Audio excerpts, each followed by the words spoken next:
People rent this cabin to escape the noise of the world, but no one tells them the walls are listening. By the end of this story, you'll understand why no one who hears the voices ever leaves. The cabin was not marked on any map. Daniel Mercer realized this halfway through the drive, when his phone's GPS stopped updating and the road narrowed into something barely recognizable. The pavement cracked and gave way to dirt, then gravel, then nothing more than two muddy tracks cutting through the forest. Tall pine trees crowded both sides, their branches weaving together overhead and blocking out the fading daylight. The deeper he drove, the quieter everything became. No birds, no wind, no distant traffic. Just the steady crunch of tires on dirt and the sound of his own breathing. Daniel checked his phone again. No signal. The screen flickered once, then dimmed. He tossed it onto the passenger seat and kept driving. Turning back felt pointless. The road behind him already looked unfamiliar, as if the forest had shifted while he wasn't looking. When the cabin finally appeared, the sun was sinking fast. It stood alone in a small clearing, surrounded by trees so dense they felt like walls. The structure itself looked older than Daniel had expected.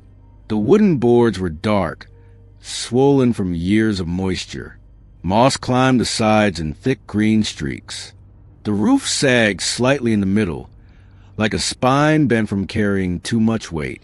One window glowed faintly. Daniel slowed the car. He was certain he hadn't turned on any lights.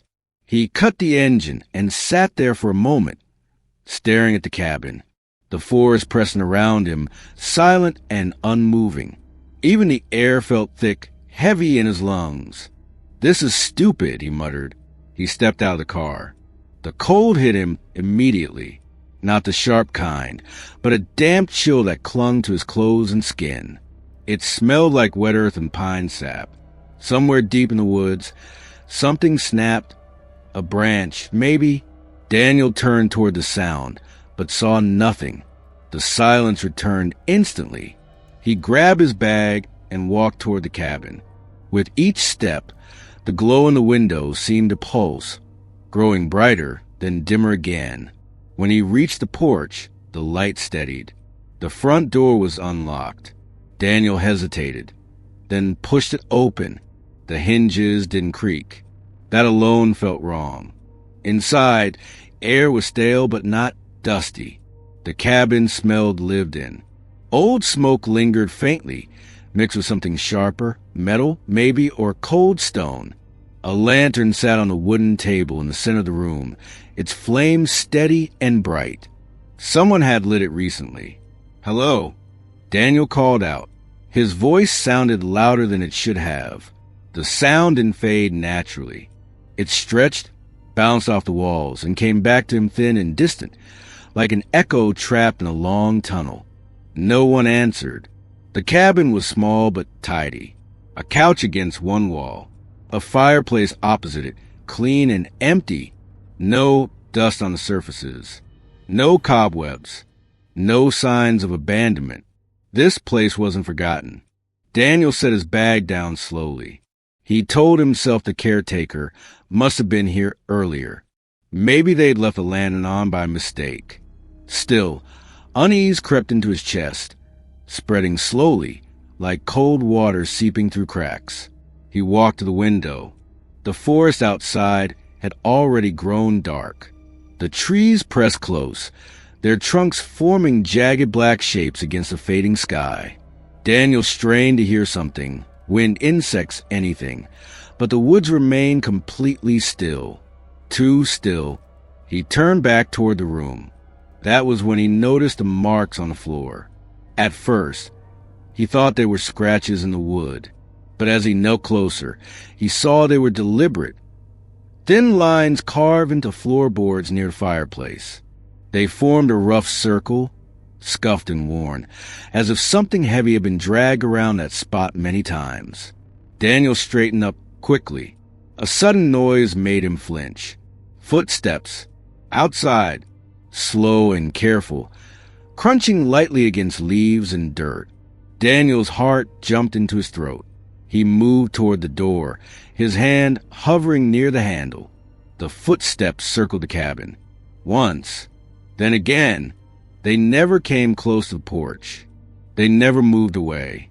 Daniel stood frozen, listening as the sound traced the outline of the cabin over and over, patient and measured. Whoever, or whatever it was, didn't rush. It didn't stumble. It moved like it knew exactly where everything was. After several minutes, the footsteps stopped. The silence that followed felt worse than the noise. Daniel exhaled shakily and laughed under his breath. "Animals," he whispered. "Just animals." The word animals echoed faintly back to him from somewhere deeper in the cabin. He didn't like that. Night fell quickly after that. The forest vanished beyond the windows, replaced by black glass reflecting the lantern's glow. Shadows pooled in the corners of the room, thick and unmoving. Daniel sat on the couch, trying to relax. That's when he noticed something else. Every sound he made felt noticed: the scrape of his shoe, the rustle of his jacket, the slow inhale and exhale of his breath. Each noise seemed to hang in the air longer than it should have, as if the cabin were holding on to it, listening. When Daniel finally lay down to sleep, the lantern still burned. He didn't remember leaving it on. As his eyes closed, the forest outside whispered with movement again. Branches shifting, leaves brushing together. Footsteps returned. This time, they stopped right outside the wall behind his head. And they didn't move. Daniel woke up suddenly, gasping for air. For a moment, he didn't know where he was. The cabin was dark except for the faint orange glow of the lantern, still burning on the table across the room. Shadows stretched long and distorted along the walls, bending where the wood warped with age. His heart pounded. Something had pulled him out of sleep, something sharp and urgent. He lay still, listening. At first, there was nothing. Then he heard it, a soft scratching sound. Daniel's muscles tightened. The sound came again, slow and deliberate, like fingernails dragging across wood. Not outside the cabin, inside the walls. He held his breath. The scratching continued, steady and patient, moving from left to right as if whatever was making it was feeling its way along the inside of the wall. Daniel sat up slowly.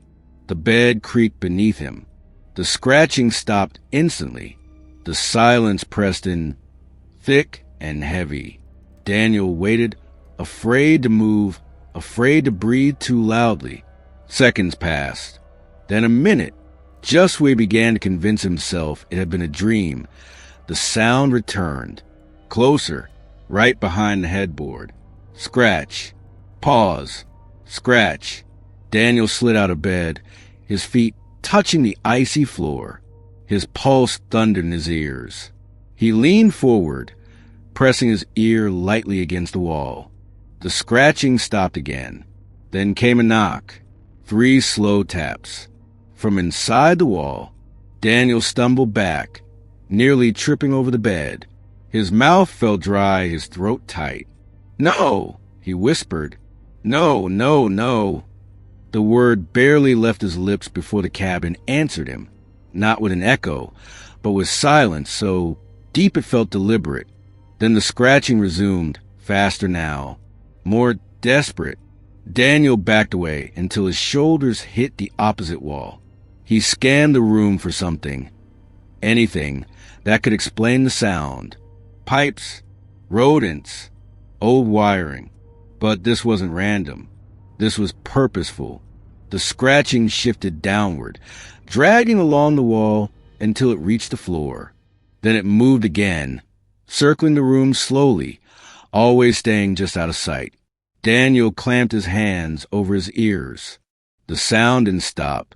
It felt like it was coming from inside his skull now, vibrating through bone instead of air. He dropped his hands, gasping, and that's when he noticed a lantern flicker. The flame bent sharply to one side, as if a breeze had passed through the room. There was no wind. The scratching stopped. Something moved behind the wall, slow and heavy, like a body shifting its weight. Daniel swallowed hard. "Stop," he whispered. The scratching ceased instantly. Daniel froze. Minutes passed. Nothing happened. No sound.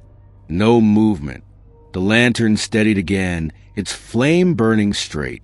His knees nearly gave out with relief. He didn't sleep again that night. When dawn finally crept to the trees, gray and weak, Daniel felt hollowed out. His body ached from tension. His eyes burned. He stood slowly, half expecting the walls to react to his movement. They didn't. The cabin looked normal in daylight, almost peaceful. Sunlight slipped through the window, illuminating dust motes drifting lazily in the air. Birds chirped faintly outside, distant but real. Daniel laughed quietly. "I'm losing it," he said to the empty room. The sound felt wrong the moment he spoke.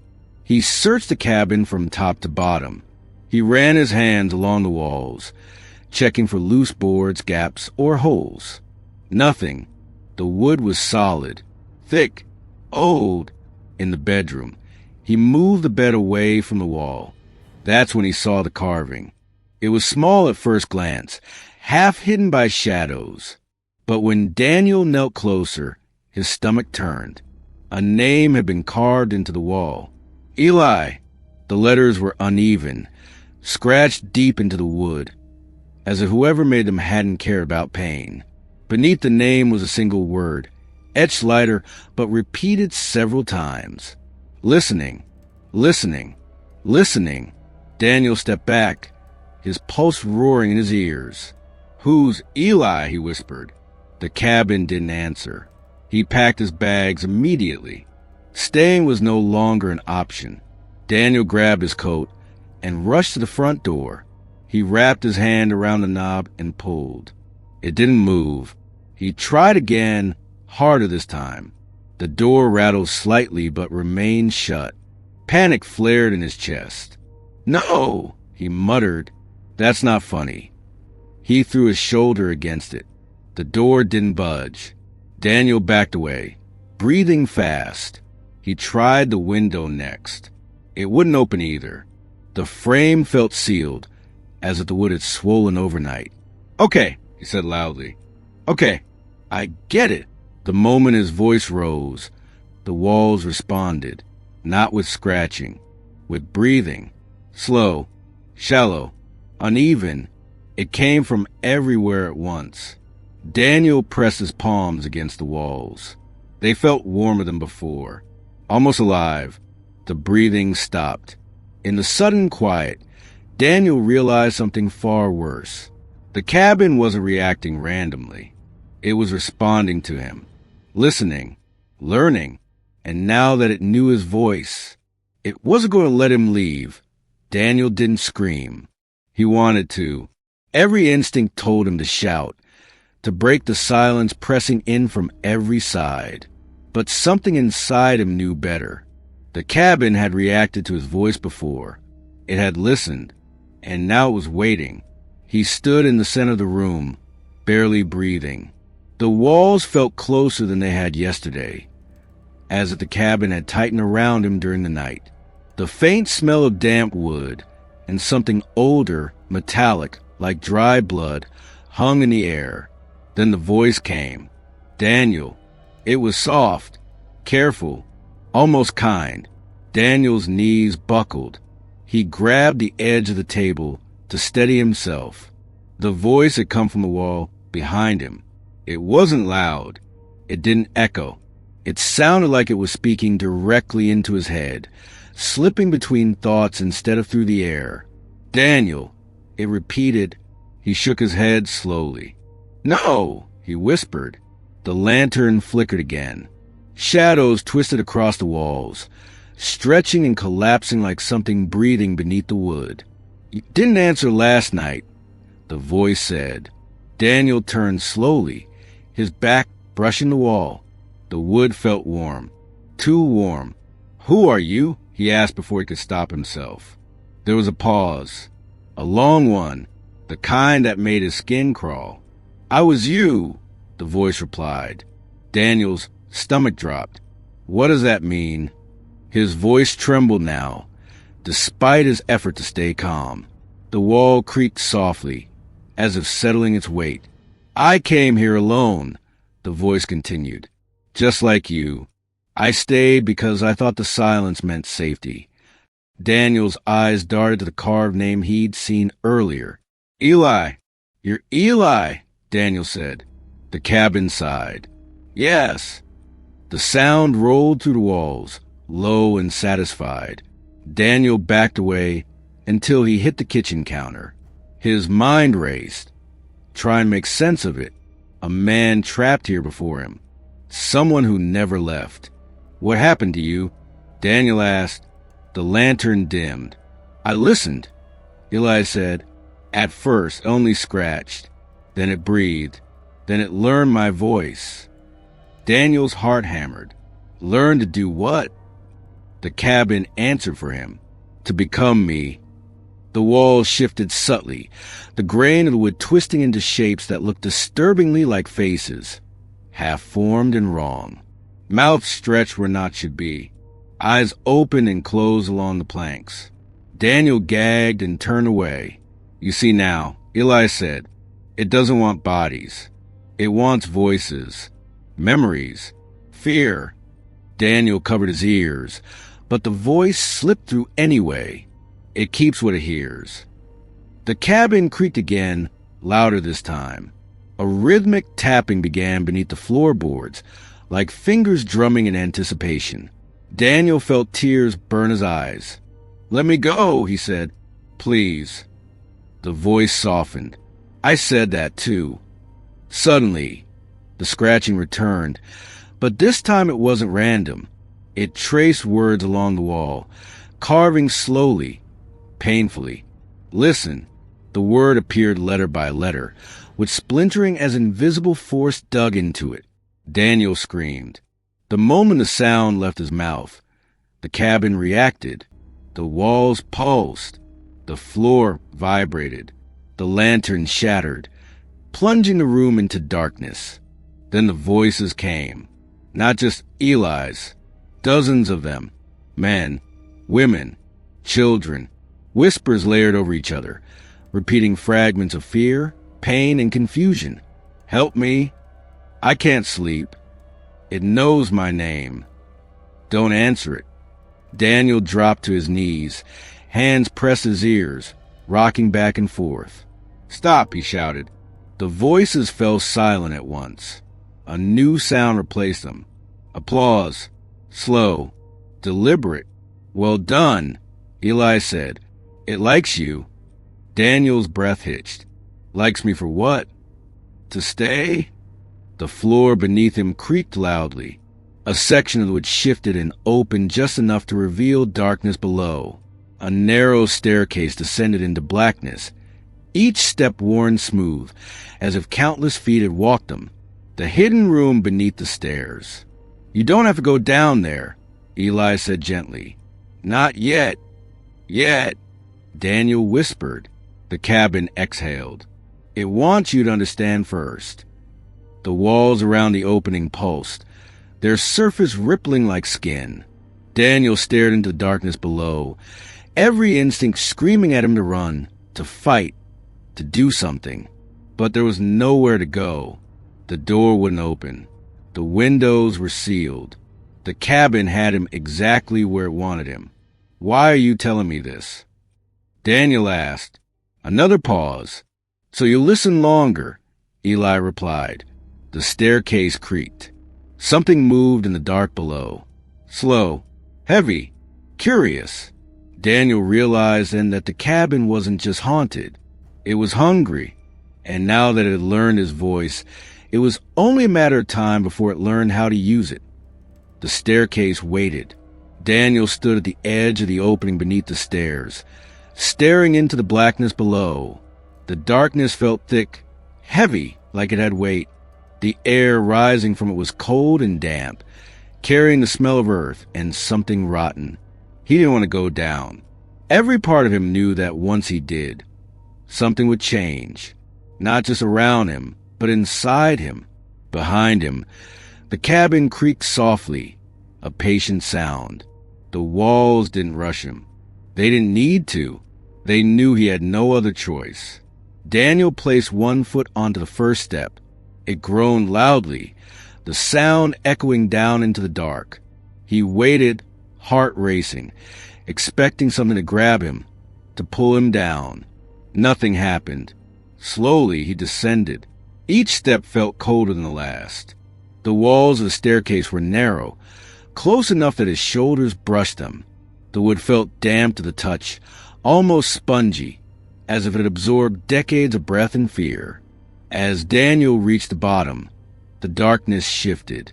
A faint glow appeared ahead, pulsing softly like a heartbeat. The room opened up before him. It was larger than the cabin above.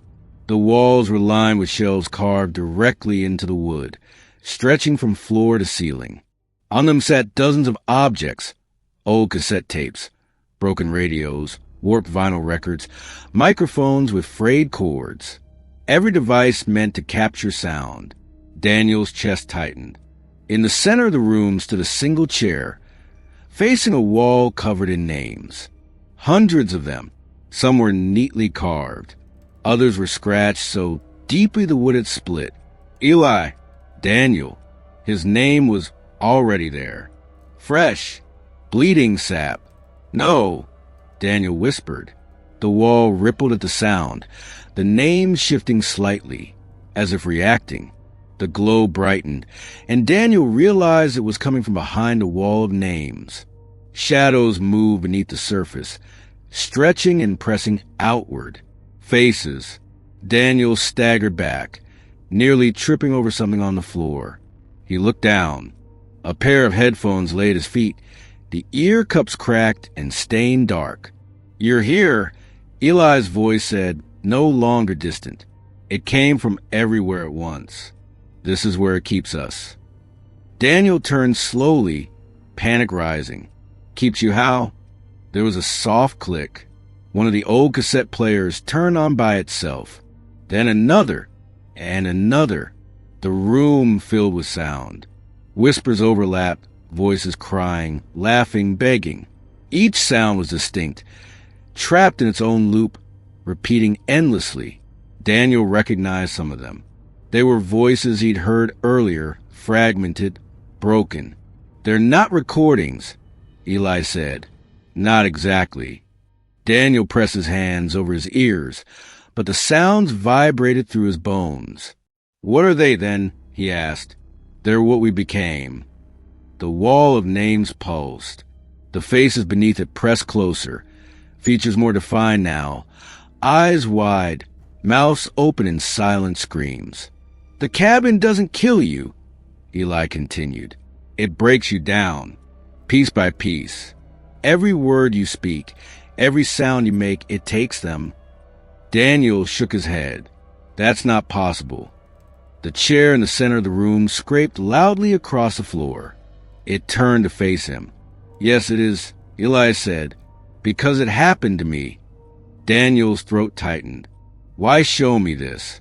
"So you'll understand the choice." The voices stopped abruptly. The silence was unbearable. "Sit," Eli said. The chair creaked again, sliding closer. Daniel backed away until he hit the shelf behind him.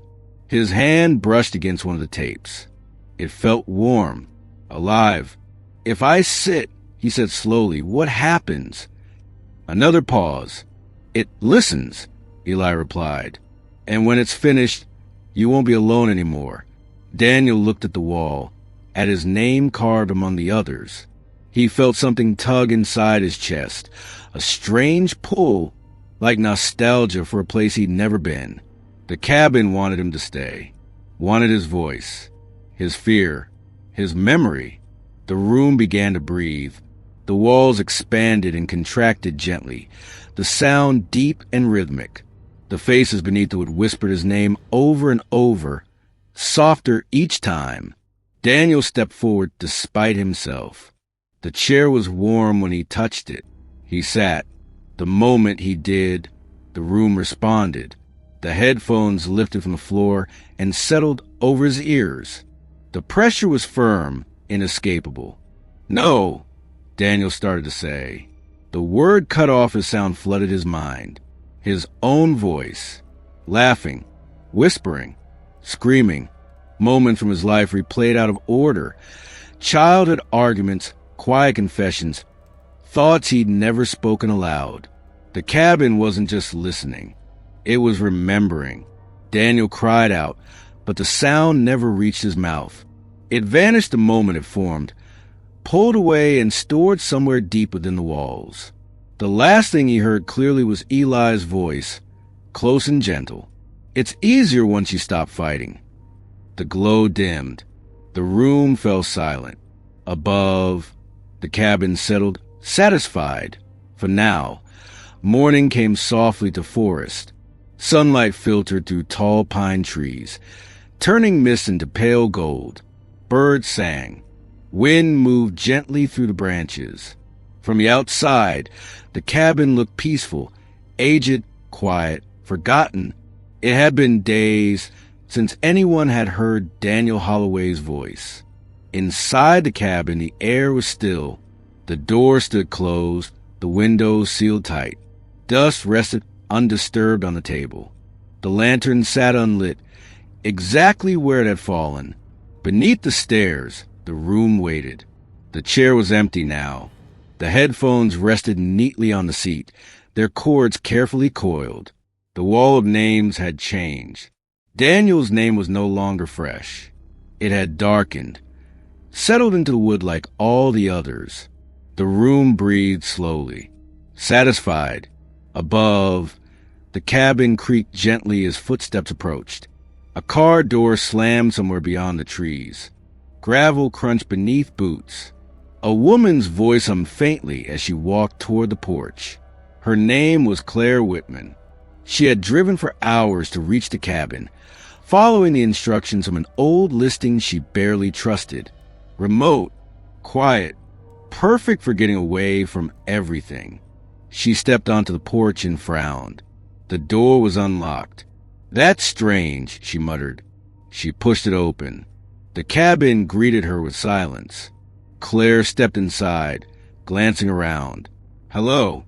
The word drifted through the room, light and harmless. The walls listened. Claire smiled to herself, setting down her bag. "Guess I'm early." The cabin absorbed her voice, memorizing the shape of it.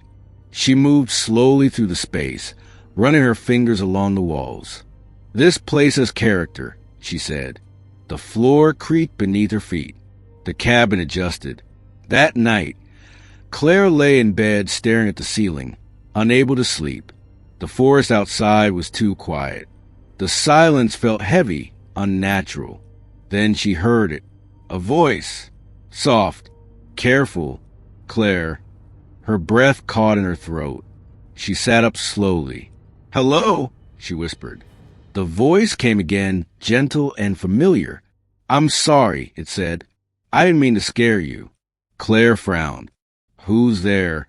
A pause. Then, "My name is Daniel." Relief washed over her.